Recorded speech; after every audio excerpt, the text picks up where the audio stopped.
Okay. Well, we might get started. The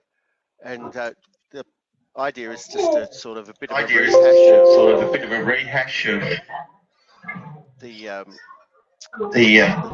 Claremont. Oh, I've got a terrible echo somewhere.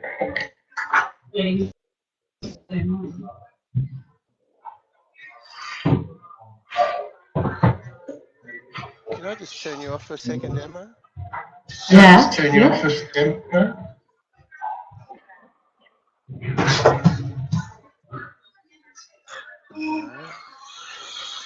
We'll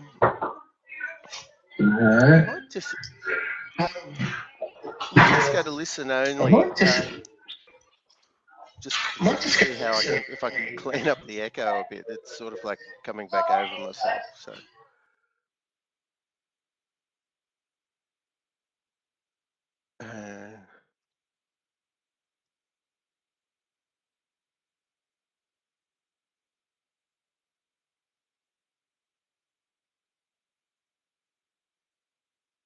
How's that? Cole, can you hear me? Okay. Yeah, I'm not sure where the echo was coming from. I couldn't actually sort of talk because it was coming back so strong. So I was just going to go back quickly through a few things. So just to thank Cherub and Emma for getting us up, the Fitzroy Basin Association with funding from the dry tropics and stuff. So, and just a few of those things that we've talked about during the day on Australian net farm income and debt, and the idea that sort of in the gross farm production, the green line's going up, that net value of farm production's not. And just this really big risk that's come through. It's very similar in Canada. The gross value of farm production's going up, but the net value is going down. Their graph actually includes interest, so it looks a bit worse than the Australian one. So the biggest driver from the research that I'm doing is that we're underestimating risk. So that new practices need to be looked at in terms of how does it lower your costs at the same time as reducing losses and minimizing your risk. And it's the losses that are threatening farm business survival. We also talk about the ways to improve profits, and sort of just in the order that's probably best, that I think is to sort of work on that decreasing overheads and improving gross margin before increasing turnover, whereas most of the research focuses straight into increasing turnover. The other thing we discussed was landscape function, that if you want the land to be stable, to infiltrate water and to cycle nutrients, that you've got to have soil cover and litter decomposition is the big driver of nutrient cycling. If you're going to lower your costs, you've actually you've got to look at litter decomposition. So and then sort of just going quickly, I talked about sort of the need to measure water coming into your farm and water coming out of your property. This is from our place, a creek on our place. Sort of this is what comes in. I was going to say delivered by the neighbours, and this is what we send out. So try and retain all the topsoil and how's that going. And then we talked a bit about Gabe Brown and Gabe's sort of focus on increasing landscape function. You know, I really like his whole idea of soil armor, this whole idea of having complete ground cover and using animals to put the ground cover on, and using sort of these high lignum plants to actually to sort of increase fungi in the soil, and at the same time provide that long-term protection, so that that sort of the raindrops are never actually seeing the soil surface. Yeah, so there's a lot to be learnt from Gabe. I think in terms of there's some great stuff in terms of sort of lowering your costs, lowering your risks, lowering your inputs, and sort of disconnecting from that sort of cost price squeeze. The the next slide is about what does it look like on the soil surface, and this was at Miles Ballantyne's when we were up there, and just putting some litter onto the soil surface and having it decomposing. So this was in the base of a grazed area, a grazed grass area, perennial grass area. So just sort of really simple stuff, shifting the focus from working with bare ground to sort of working with covered ground. Um, quite easy to say and quite hard to do, and does provide a lot of challenges in terms of machinery and terminating crops, doing all that type of stuff. So, and we just talked about sort of you've got to make sure that it was worthwhile, and that you need to keep some records. So, you know, you need to be increasing sort of a lot of the cover cropping profit coming from grazing, when you look around at what people are doing, as well as the soil improvements for the next crop. So the thing that sort of struck me about Gabe's presentation was that if he's not going to be using that area for a cash crop, then he does sort of 2 years of cover cropping to prime it, ready to go back to a perennial grassland. We need to be keeping some idea on, are we increasing the landscape function? Is there an improvement in soil health? You know, what's the cost of the next crop, and what are we actually harvesting out of the whole system? So are we heading in the right direction, and are we lowering the costs, lowering the risk? And that can be a bit of a challenge in sort of those very dry years. But we'll come back to that. So that was really all I was going to say. So just a quick summary of what we did. We just talked about risk, talked about landscape function, and keeping some records. Cole, are you still there, Cole? Hopefully. You there, Cole?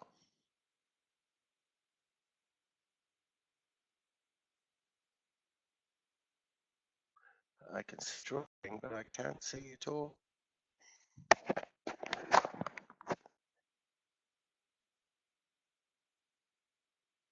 Uh, is your connection playable, do you reckon?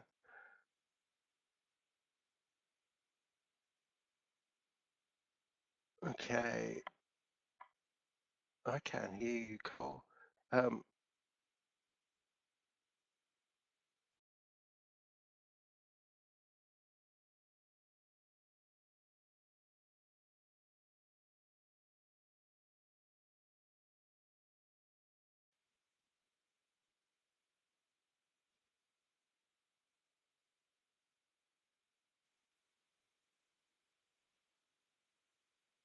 oh,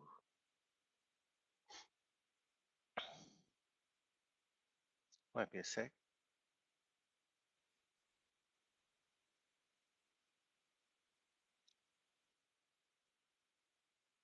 Can you hear me, Cole? Yeah, I can hear you. Ooh, Yep, how's that? Are you back? yep. I don't know. Am I? Yeah, you're good No. now. Okay. What happened? I'm not sure. It looked like your connection dropped or something. So I don't know what happened there. So could you hear where I was up to, Cole? Yep, yep. I can hear all Yeah. yours. Yep. Yeah. So I was just up Okay. to had a few slides. Yep, yep. You want me to do continue on with this now? Yeah, if you'd like, that'd be good. Okay. Righto. Okay.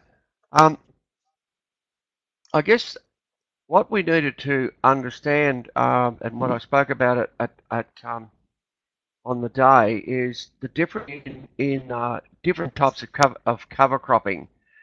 The cover cropping that Gabe Brown uses and the stuff you tend to be hearing now is uh, uh, annual cover cropping, um, and the annual plants are used to create mulch, control weeds, and improve soil health. Um, Pasture cropping is actually perennial cover cropping, and where we use perennial grass to contract perennial grasses to cover, which creates mulch, controls weeds, and improves soil health. Um, Next slide. yep. Oh, you've Now got it. we need to. You, Yep. Around the world, major problems with soil loss around. This is all around the world, and I think this is showing up, especially in central Queensland, northern Queensland, where we're getting a lot of erosion ending up on the reef doing major damage. But we're losing huge amounts of soil in relation to agriculture, with 10 tonne of soil being lost for every tonne of grain produced. That has to stop. Can't continue to do that. Huge loss to farms as well as everything else. Um, Now, one of the things that happened here in Australia about 10 or so years ago, single species cover cropping was attempted, just either with oats or cereal rye, and it didn't actually work that well because it only addressed some of the problems. It only addressed ground cover. It didn't address nutrient cycling and uh, biological subsoiling and accumulating nutrients. So multi-species cover cropping is certainly a big step uh, ahead or along the road in relation to that single species stuff. Um, and using plants like radish and turnip as biological subsoilers for helping soil structure problems, plough pans. They also improve water infiltration as well. So where are we? If we include brassicas, uh, uh, like forage brassica and radish and as well as cereal rye, we can have some good weed control effect. Uh, we do get weed control by putting litter on the ground surface, but we can get weed control from alleliopathy, which is a chemical exudates that are injected into the soil. Weeds are also controlled by quick canopy closure for things like forage brassica.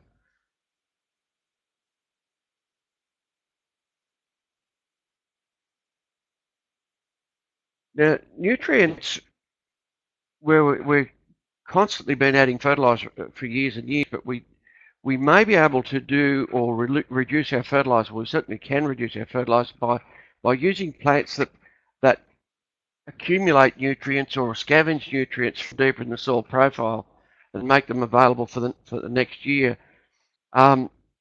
Probably the best example of that is things like turnips and tillage radish, which are the bulb on them are actually nutrient storage vessels, and as they break down, they become available the nutrients become available for following crop. Legumes, as we know, in the mix will produce nitrogen, and having carbon and nitrogen ratios or more leafy plants in the mix will also produce more nitrogen.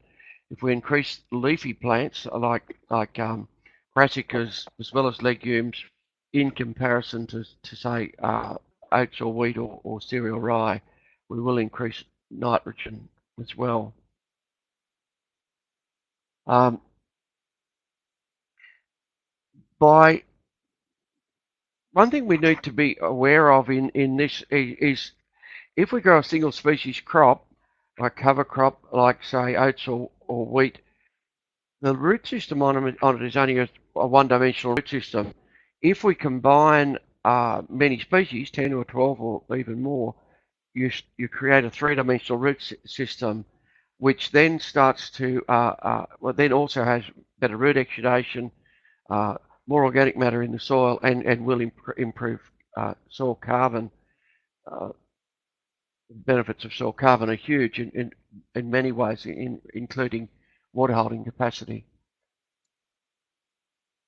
One of the great benefits of a multi-species crop compared to a single species, say like oat, is far better stock feed, but far better quality feed.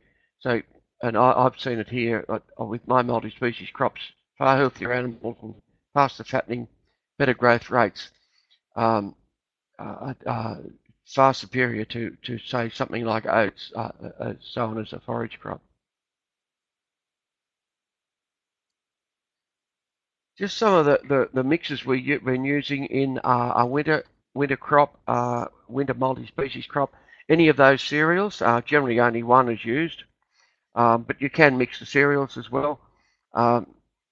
Plenty of some of these legumes I use field pea and vetch mostly, but lupins and lentil and even some of the clovers can be added as well. Clover maybe not in the area where you're at. Some of the brassicas can be included as well. Forage brassica, radish, turnip, swede. Ryegrass is not really suitable for central Queensland.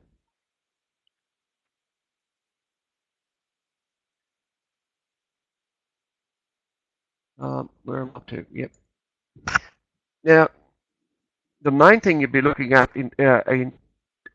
from now on will be summer multi-species crops. Now, summer multi-species crops will give you the same gains and advantages than just a single species crop as a winter one will.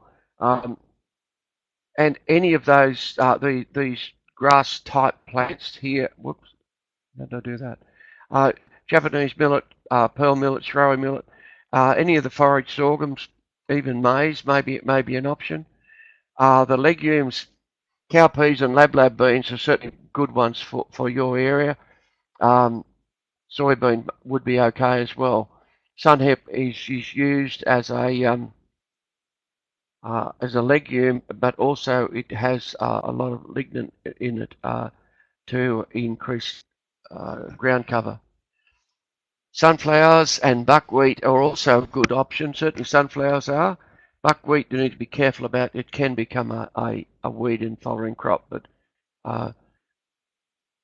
okay. Drills, seed drills. Any zero till or direct drill seed drill is fine for these. It doesn't matter too much. The disc planters like the two on the screen are better for getting through more material, more ground cover. But a tine planter is okay too if you're not going through a lot of material. Just going to include a little bit here, as I did on the day, on pasture cropping, multi-species pasture cropping.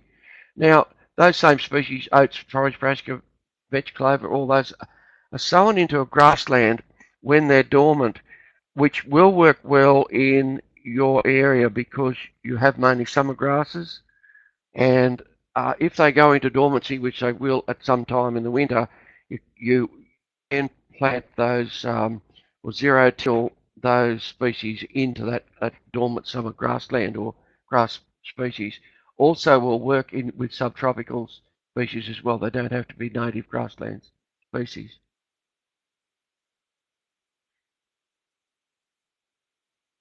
Now, in relation to terminating the crop, I think the better way to terminate the crop is grazing. You may as well, you'll utilise the feed off it. You'll generate more income by grazing it. And that's certainly an option now if you've sown a winter multi-species crop to terminate it before planting a summer crop.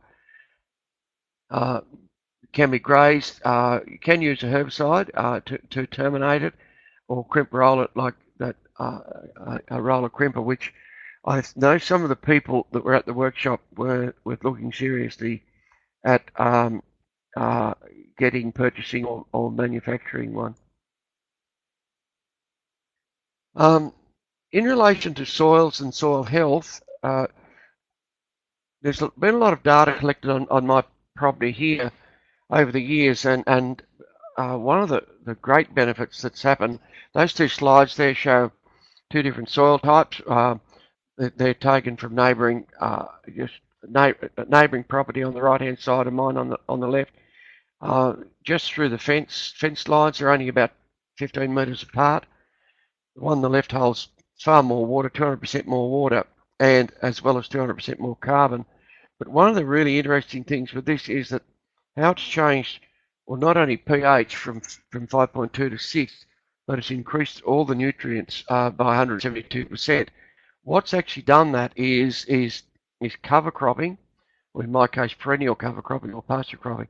But plants have driven that, improved that soil, and restored the soil and nutrients.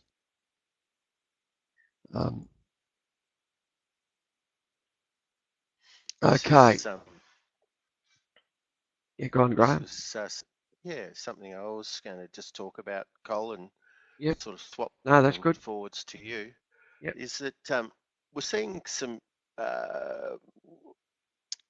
issues with sort of, even with people starting with a really good plan on their cover crop and what they're going to do, is that sort of the really big one is sort of matching the paddock to the cover crop.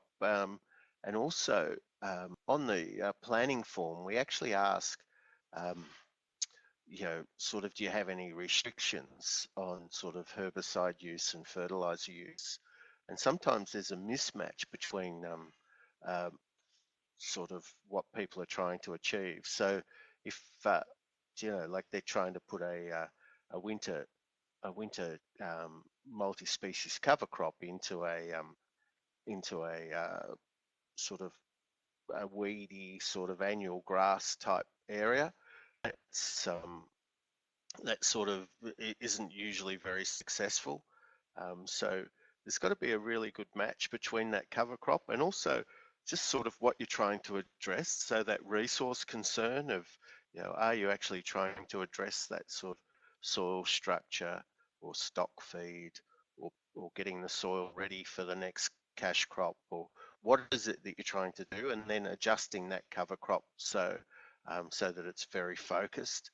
You can use sort of broad mixes, but it's best to sort of probably be pretty focused on what you're trying to do. If it's ground cover, then it needs to, sort of have more grasses and maybe terminate later, so it's got more lignin in it. The the big one really is sort of trying to get the crop established without sort of enough weed control in the start, and that can be from herbicide all the way through to sort of organic techniques. But it does need to be really considered, and that's sort of catching on. The reason I've got this photo here is one of the ones that we've had with the groups down south is that red-legged earth mite taking out all their broadleaves. So a lot of people are not worrying about it in their cover crop and not worrying about losing their broadleaves, and other people are jumping in and getting on top of the red-legged earth mite. So sort of, different sort of positions on that. So that species mix was what I was talking about, sort of for that ground cover and what's the actual do, and just the in very dry seasons, it does increase your risk just because you may not have, you may have used more of the water. At the Victorian No-Till fortnight ago, they were presenting research that showed by the time it got round to autumn, that any of that moisture that was in the soil in the spring were very sort of dry over summer down here. It had either evaporated, and the guy was going to said, if it's going to evaporate out of the soil anyway, I may as well grow something with it rather than trying to pretend that I'm going to hold on to it. So there's some of those issues. Cole, have you got any others that you can think of? No, yeah, no, that's good. I think most people don't get a very good result because they don't do enough weed control or enough or the correct type of weed control for what they're trying to achieve. So yeah, that seems to be the main reason that people fail. It's okay. It's certainly good philosophy not to use a herbicide, but we need to make sure we're going to be successful. Uh, uh, so yeah, weed control is very important. Yeah. And just that other thing I was just thinking as we were talking was that there's a lot of people jump out of fertilizer before they've actually improved the soil, got any nutrient cycling. So that also leads to issues with just Yes. getting the crop up. So Yep, yeah, yep, yeah. Need to remember that the soil hasn't changed until you start start moving it and moving it forward. And the first thing you'll see change is soil structure. When soil structure starts to change, you've probably got a bit more nutrient cycling. So important just to also to monitor soil structure, that you're getting better aggregation uh, before you even think about reducing fertilizers. the and just on the next slide, sort of, we are just talking about some of the successes. So um, yeah, people are definitely seeing changes in their soil health and quite rapid change, which is really encouraging. And as Cole said about that soil structure starting to change and starting to improve. The other one is stock feed. A lot of people that we've been working with have been using sort of their multi-species cover crops as sort of like a forage crop. This one over here on the top right here is sort of one near Shepparton, and that was almost a self-sown crop that sort of is providing a heap of stock feed, and these ones sort of a little bit further south are going really well, and sort of with the ground cover and stuff that they've got very good weed control. So, and any others that you're thinking of in terms of success? Yeah, there's a few of them are starting to get some good results with it. It's really interesting that all the people we've been working with, the variation in success. Some have struggled, but I think they've had the wrong techniques really, and haven't done the basics well. The ones that haven't been as successful. Hmm.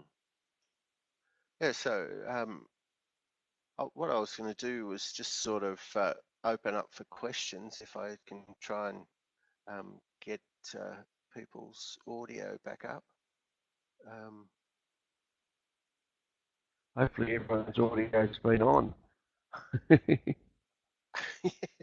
what, just not you and me?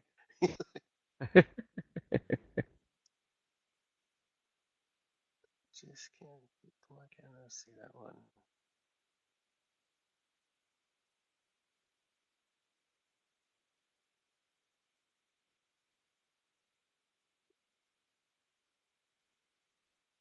And so I've got,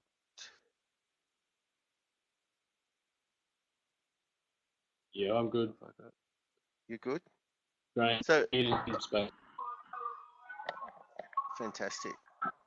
So, and I've got Emma. Who have I got? Thanks.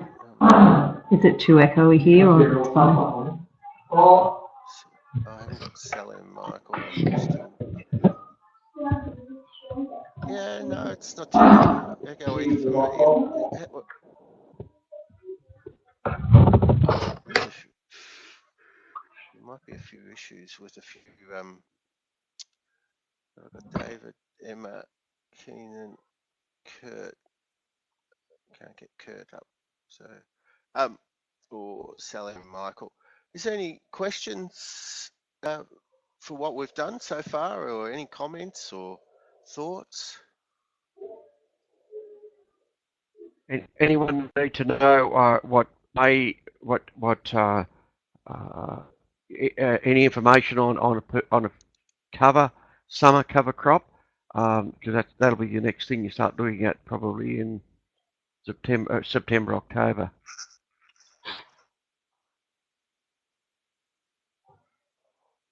Yeah, I'd definitely be interested. We're traditionally plant summer forage crop, usually forage sorghum with lab. And just talking with our agronomist, we're contemplating maybe adding a corn in the mix with that as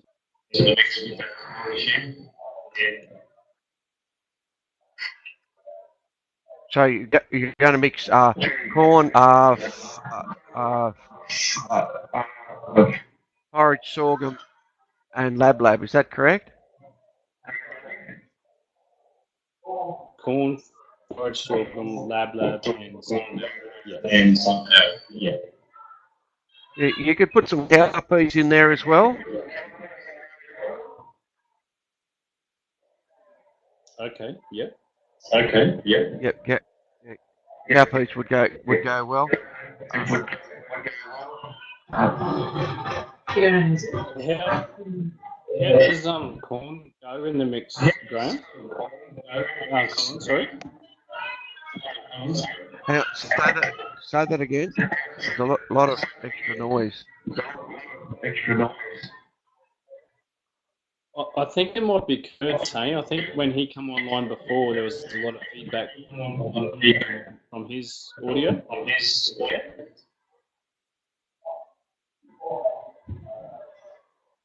Well, I'll just drop you off for a second, Kurt, and come back if it doesn't fix.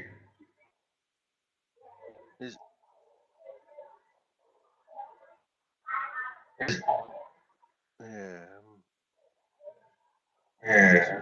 It's not our answering the helm, that one.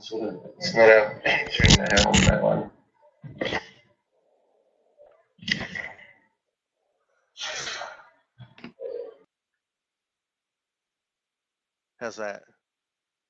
It might be Kurt. It's saying I can hear it. It's good. Yeah. It's fine. It's saying it's got a weak connection, and I think that might be the problem with it. So, Kurt, it's nothing personal. So Sounds good I now. think David, it was you asking about the corn, is that right? No, it was Keenan. asking about the corn. Oh, Yeah. Keenan, sorry, Keenan. I was sort of thinking, Cole, That's right. Gabe always talks about corn not liking too much around it. Is that? Do you have any comments or thoughts on that? Yeah, well, I think that's in relation to growing corn as a grain crop. It doesn't like other things around it, but in a mix, it'd probably be okay. It's not going to produce. You're mostly wanting it for forage and its root mass. Corn is very mycorrhizal. It's very good that way in encouraging or increasing mycorrhizal fungi. So it'll be it's certainly good for that.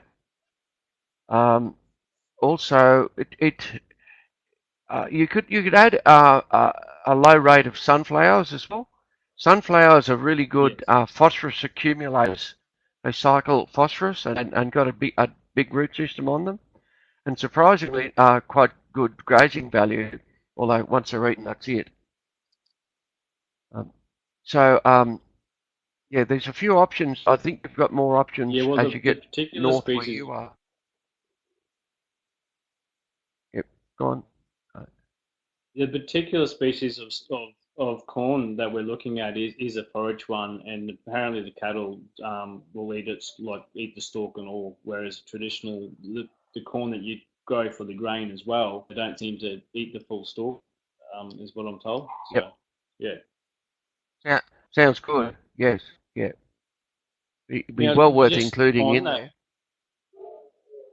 Yeah. Just on that, Colin, what rates would you plant those at? Like traditionally, when we just plant sorghum and dolichos together, we plant that at the sorghum at 2 to 3 kilos per hectare, and the dolichos at 12 to 16 kilos per hectare. Yeah. If you're putting a mix together, like of say 5 or 6 or 7 species, if you work out just very roughly about a quarter of what you would normally put in, or even a bit less than that, that generally is okay. About a quarter of each one, is what I mean. Other than if you're working on having one species as a bulk, you could keep the rate of that up a bit higher. But some of the minor ones, you could probably put about a quarter of the normal rate in.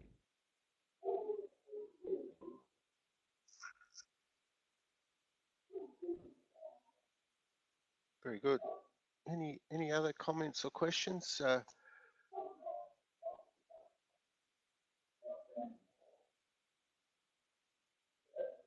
Thoughts?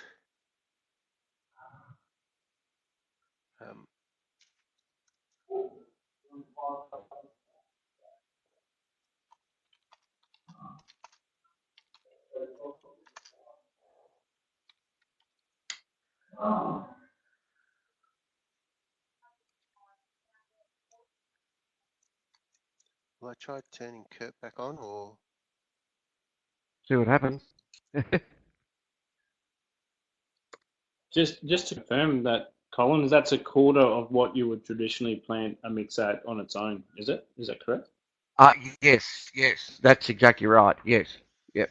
And that's only just a bit of a rough rule of thumb, but um, uh, especially if if you've got sort of 4 or 5 or 6 now, you can generally do that. Like, for example, with a winter crop, I put oats in mine, but I keep it. It's probably about half of the rate, and the rest are about a quarter or a bit less. So if corn it was your main part of that mix, you could certainly not, you wouldn't sow it at a full rate, but you could maybe sow it at half rate and the rest at a quarter or something like that. So would you have corn as your main mix, or would you have your forage sorghum as your main in that sort of what we're just speaking about then? Yeah, good question. Is corn a bit risky in that area? Like, are you going to run out of moisture, somewhat moisture, or would you be okay on moisture with corn? You reckon? Generally, we've got enough moisture in summer when we get most of our rainfall. So spring and summer, yeah. Okay, so you should be right. Yeah, if there's any doubt about it, I'd probably just put equal amounts of corn and a forage sorghum. If there's any doubt in that, because you'll work it out as you go. Like certainly haven't grown a corn forage sorghum mix, so you would work it out, and probably the first time you try it, maybe put equal amounts of those two in as your main grass type plant. Mm-hmm. And then add the legumes and everything else you can think of around those. Okay, cool. Thank you.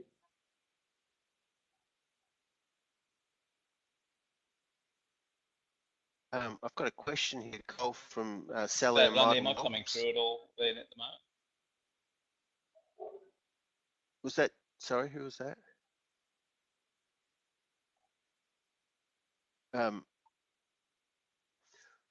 Sorry, there's a question from Sally and Michael Nobbs. What herbicide do you use to terminate, Cole? What are your recommendations? Often termination of using gramoxone, but I guess you'd either use gramoxone or Roundup, I suppose. That'd be the only real ones that you could use. I would think Roundup, but it'd be all right, especially if you're in an annual system and you haven't got perennials there. If you've got perennial grass in your mix, if you're more pasture cropping or perennial cover cropping, Roundup is probably not an option. So you'd use gramoxone or spray seed, but gramoxone is cheaper just to terminate. But annual system Roundup would be okay because you're not really trying to keep much there. No perennials you're keeping. Okay. And Sally and Michael. Anyone else? I can't get Kurt's back up, so I'm not sure why not. Any other questions or comments? Coming up if I'm coming I through. might just make a. Is that you, David? Anyone there? Speaking or- Dave, not coming through it all there. Yeah, you are now, David. I've got tall, unpalatable grasses that I'm trying to control, and I want to grow fodder, essentially. Just seeking ideas and suggestions with, there's a large seed bank of these grasses, so as getting control and getting my grasses that I want going either straight away or use some cover cropping first. Just seeking some ideas and thoughts and suggestions. Summer rainfall and plenty of rain usually. What are the grasses that you got? The unpalatable ones. What species are they? One's called, common name is greater grass, and some of the other ones are sporobolus, like a giant rat's tail grass, and they're a tough, high seeding rate. The pastures are not very productive, not very fertile, and I've just got just a new block that I'm trying to do some work on. Yep. Do you want to replace those with better quality tropical species, subtropical species? I like say green panic or getting panic and those types or digit and those. I would like to, yes, with there's a number of better quality grasses, and certain amounts have been successful in areas that I've seen, but that's correct. If I can, yes. Yep. Okay. If none of those grasses that are there are of any benefit, like I mean, as in they've no, you really don't want them at all. A way of doing that would be in a more traditional sense, and that's to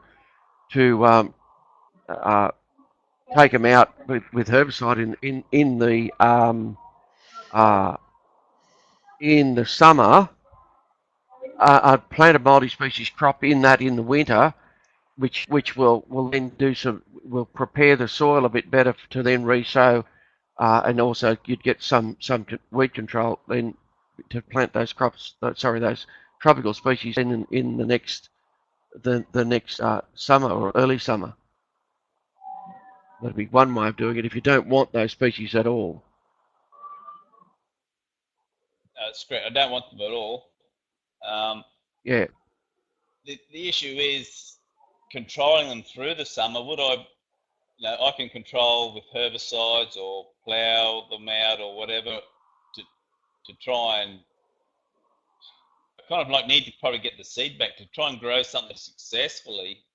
Would I not need to try and get the seed bank of those grasses, which are going to be fairly strong and tough and competitive with anything I plant in that ground?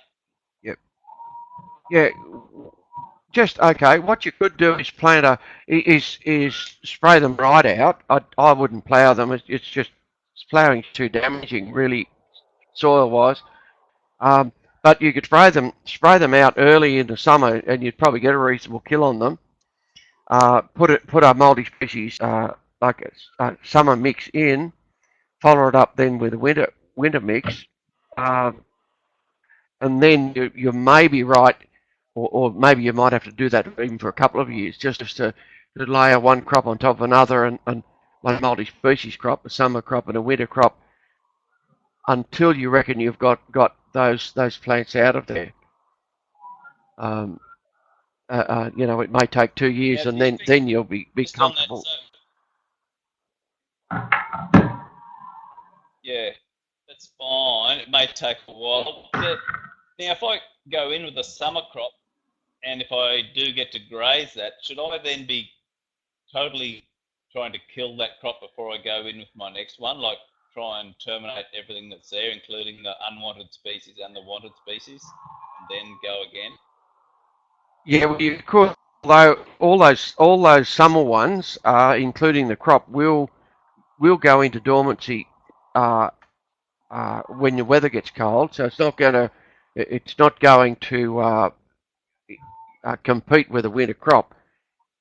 So you could certainly terminate it if you wanted. But I mean, termination is probably not as important as you would think, especially following it up with a winter mix, like a forage mix.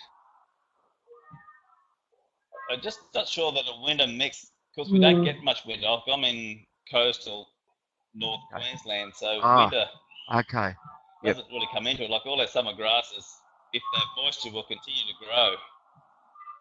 Right. Okay. Different scenario. Right. Okay. Well, if that's the case, you probably would try to terminate them, at least to get some control on those weedy type species. Uh, you'll get a double hit, one before you put your summer mix in, and then summer crop in, and then one towards the end. So you would terminate it, but then you need to get something in there because growing in there because you're not going to make too much money off it if you've got nothing in bare ground. You don't want to have bare ground. So try to, if you terminate it and take them out again, then you'll get a winter crop into it probably. I'm interested to see, and I'm going to do lots of different trials on different things. I expect that I will struggle with what I plant competing with what's there, because there's going to be a million seeds of the unwanted versus a reasonable number of seeds of the wanted. That am I going to be tough enough to outcompete what I don't want? Go and think of a strategy that's going to work for me. Yeah, I'd be doing a small area, David, as well, where you're. I'd be doing a small area where you're actually trying to focus on sort of creating the conditions for the better grasses. So how do you improve the soil? So, but only in a small paddock, sort of just trying to focus on, well, yeah, what are the things that I could do that would improve the soil so that these lower successional grasses, so not focus so much on the seed, but focus on the health of the soil so that it actually drives it past the greater grass and the giant rat's tails. So that can be something we can talk about a bit further as well. Yep. Yeah. And to add to that, a mix of species, a mix of these sorts of species we're talking about, will move the soil towards a healthier state, especially a healthier soil ecosystem, and they will change the soil. So it is a better way of No, I think it's certainly the way I would attempt to do it anyway. no, that's fair enough. I can work with some of that. Yep. The another question from Keenan Cole on, could cowpea become a pest in coming crops? I've never seen it or heard of it. It would only be a pest. My answer would be no, because you'd graze it right out anyway. In that if you think anything's going to be a pest, you'd graze it and stop it and don't let it seed. So no, I wouldn't think so. Okay. And from Kurt, they're organic, and what would we do to knock down the cover crops? So I just went back to Okay. that slide, so yeah, and Yep. sort of in the order that we typically recommend of grazing, crimp rolling, and herbicide. So Yep. I would have said the grazing first, just because you can make cash off it. The crimp roller second. Any other thoughts or? Yeah. Combination of both of those will terminate it fairly well. Yeah, that Well, was grazing on its own, if you hit it hard enough, will terminate it. But yeah. um, anything left, you could crimp it. So, did you want to discuss, Cole, just that idea that you've had on sort of grazing out the broadleaves and then letting the grasses or the annual grasses, the cereals, bolt and then crimping them? Yeah, yeah, just something that could be an idea for just to give you something to think about. What I've been doing here is with a multi-species mix is and this was working with the winter one, but there'd be no reason why it couldn't work with the summer one as well. With it, by grazing it, the animals, and I'm using sheep in my case, but cattle are no different in this sense. They'll take out the more succulent plants, and in a winter mix, and cowpeas would be the same in a summer mix. In that they won't recover as well from the grazing as I'm comparing it to oats. Oats and forage brassica, and field peas and those types of things. The animals will take out the broadleaf species, and they don't recover from a couple of grazings. Will usually and they won't recover from that. But something like oats will recover from that grazing, and so you can take out individual species and then either harvest grain, or if that one is a more difficult one to graze out, you can then crimp it and terminate it with a crimper, and that could apply also. I think you certainly take sunflowers, labs, and cowpeas with grazing, and you may end up with something like a forage sorghum that you could crimp and terminate. Very good. It's coming up nearly to the hour. Is there any other comments or questions? I don't know who I've got turned off. I think I've turned too many people off. I hope that's okay. I was just trying to get the noise down in the background. The other thing about the further workshops is that we've been talking to Fitzroy Basin Association and also with Emma from Chirrup that there's an opportunity, and we're sort of planning towards having some workshops in the area on the starting that week of the 16th of October. So and sort of that's the plan, but we'll keep going back to people and making sure we're keeping everyone in touch.